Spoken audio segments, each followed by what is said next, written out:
We have been to US Africa.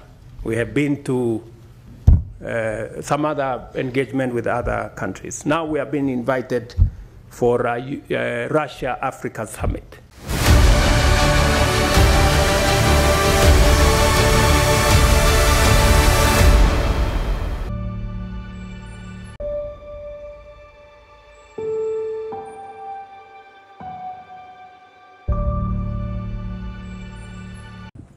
Pledging our solidarity with the people of Palestine.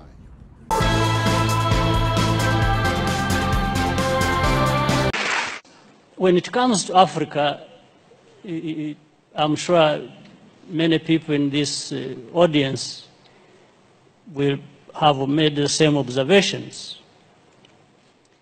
I think we must take responsibility and accept our failures in dealing with these matters.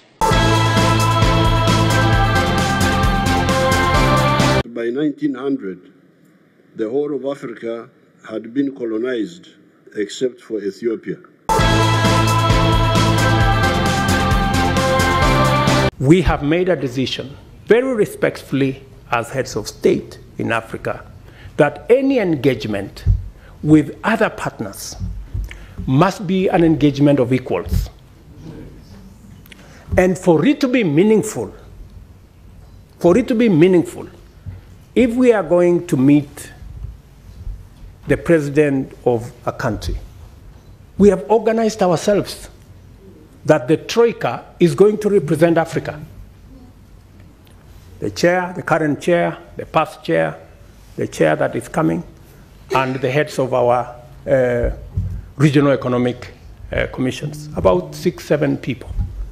But what happens continuously? When others want to engage with us, they don't want to deal with a troika. They want to invite 50 heads of state. So we go to a meeting, just explain to me what kind of outcome you expect where 50 heads of state are sitting. Everybody is asked for speak to 1.5 minutes. You speak to for 1.5 minutes. What kind of engagement are you going to get? These criminal acts by the imperialists, the slave trade and colonialism, provoked the colonized people into launching a resistance movement by some of the black people in the United States of America, in the persons of Du Bois and Pademont, who launched the Pan-African movement. This was the first step. Secondly, in 1912, the African National Congress of South Africa was launched, led by new resistance fighters, different from before, when the leaders of the resistance were the kings and chiefs, such as Kabarega of Uganda, Mkwawa of Tanzania, Lobengura of Zimbabwe, Mwanga of Uganda. Thirdly, the huge country of the Soviet Union was taken over by communists in 1917, and so was the huge country of China in 1949. Those communists were staunch anti-imperialists. Fourthly, our good fortune was that the greedy imperialists started fighting among themselves over us. I'm referring here to the so-called First and Second World Wars. In effect, these were inter-imperialist wars vying for domination of the world. In those wars, the imperialists weakened themselves to the advantage of the anti-colonial movement. That is how India, Pakistan, Indonesia, etc. got independence. Some of the imperialists tried to cling to colonies, but they were defeated in Algeria, Vietnam, Kenya, Mozambique, Angola, Guinea-Bissau, Cape Verde, Zimbabwe, Namibia, and South Africa. What image does it even give about us, about Africa? In fact, the image it gives is that we are not there to even address these problems.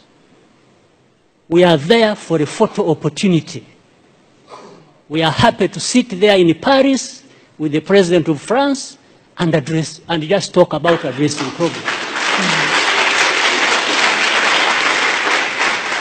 It doesn't make sense that our leaders cannot get themselves together to address problems affecting our people. It doesn't make sense. Of course, I'm saying this painfully. On the other hand, that well, I look forward for the time when I can be like the two former presidents. I think they are more free to say things than I do. We do pledge solidarity with the Palestinians.